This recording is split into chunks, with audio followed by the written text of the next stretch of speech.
donc la salle Yvette Courrèges, donc la salle Lab.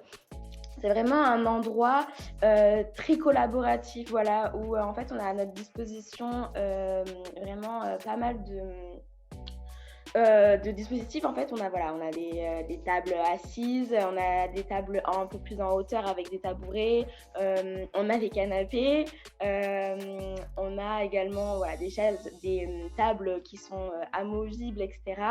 On a aussi pas mal de projecteurs et de tableaux voilà, pour écrire dessus. Et en fait, c'est vrai que cette salle, donc cette salle Courrèges, elle apporte énormément en fait, au niveau de l'enseignement collaboratif. À chaque fois que personnellement j'y étais, c'est vrai que c'est super agréable. Je vais vous prendre un exemple d'un apprentissage qu'on avait en français et plus particulièrement quand on faisait la partie du corpus.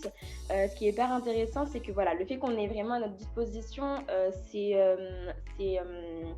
vidéoprojecteurs qui se reflètent sur les quatre murs, les quatre murs de la salle en fait. On a cette périphérie qui est énorme au final, de pouvoir voir tout autour de nous. Ça obligeait également un peu les enseignants du coup à se déplacer dans toute la salle, à bouger notre regard un peu partout. Et aussi également le fait qu'il y ait tous ces tableaux pour écrire donc dessus, en fait, on partait d'un tableau par groupe et on faisait le tour de la salle, on échangeait entre nous, on revenait sur les tableaux. Donc, en fait, encore du travail collaboratif et c'est ça qui est finalement hyper intéressant et comment dire, le fait qu'on puisse bouger, etc., discuter entre nous, échanger, on est dans les apprentissages, mais on n'a pas l'impression d'y être en fait.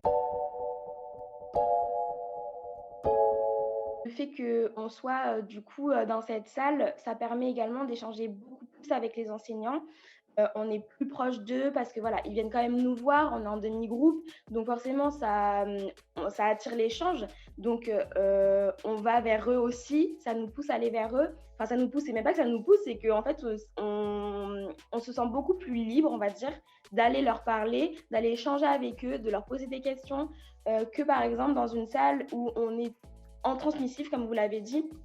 Voilà, c'est un peu plus compliqué, on est tous ensemble, on est tous réunis, on essaye voilà, de se répartir un peu la parole, mais c'est totalement différent. On a des questions très ciblées là aussi, mais c'est totalement différent. C'est pas du tout le même rapport aux enseignants qu'on a.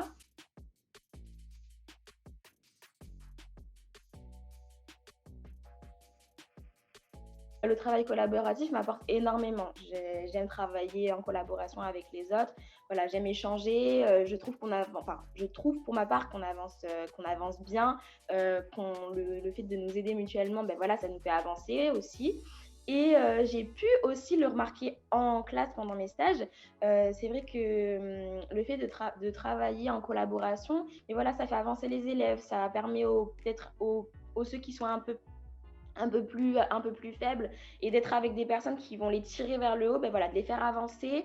Alors bien sûr, j'en fais un peu une généralité, mais c'est vrai que je l'ai remarqué quand même. C'est quand même un fait, voilà, que les élèves se tirent les uns les autres vers le haut et aussi se mettent finalement un peu plus dans les apprentissages en étant en collaboration.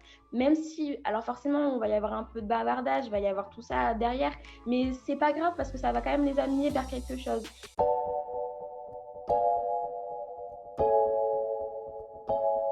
Si l'année prochaine, je l'espère, je croise les doigts, je suis enseignante, c'est vrai que le fait déjà, alors par rapport à Yvette Courrèges et par rapport au stage que j'ai pu faire, le fait d'avoir voilà, des espaces dédiés, qu'on puisse avoir une salle aménagée, mais c'est vrai que ça permet, c'est inspirant parce qu'on voit que ça fonctionne, parce que j'ai pu le vivre, je vois les élèves le vivre également, je vois que ça fonctionne. Donc c'est ça qui est vraiment très bien. Et les aménagements, voilà, que ce soit que ce soit par exemple dans les classes où les enseignants mettent en place des moyens de la classe qu'on appelle du coup flexible, mais qui ne sont pas en classe flexible par contre, mais qui prennent voilà, des idées de la classe flexible, ben, ça aide énormément aux apprentissages et ça aide énormément aussi à la concentration des élèves. Et donc, par exemple, comme je disais, les balles de tennis sous la table, par exemple, ça c'est quelque chose de révolutionnaire au niveau du bruit et de la concentration des élèves, voilà, de rien que de tirer sa chaise, bah, c'est vrai que les élèves bougent quand même souvent et pas mal.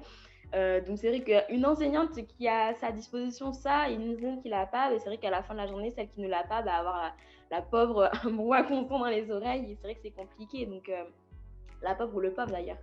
Donc voilà. Et c'est vrai que dans ma classe, si j'ai la possibilité d'avoir tout ça, c'est vrai que ce serait vraiment super d'avoir voilà, des pôles à ma disposition dans ma classe, un pôle lecture, un pôle regroupement, voilà, où je peux faire du transmissif aussi. Par exemple, avoir le tableau, une clé table disposée en U, voilà, où je peux faire du transmissif et à côté, voilà, avoir des petits pôles où les élèves peuvent échanger entre eux, avoir à disposition des tabourets, etc. Pour que la classe vive aussi au final. Et c'est vrai que dans les stages, j'ai pu le voir et que j'ai du coup avec Yviette Courret, je le vois aussi. Donc c'est ça qui est hyper intéressant et que c'est hyper inspirant.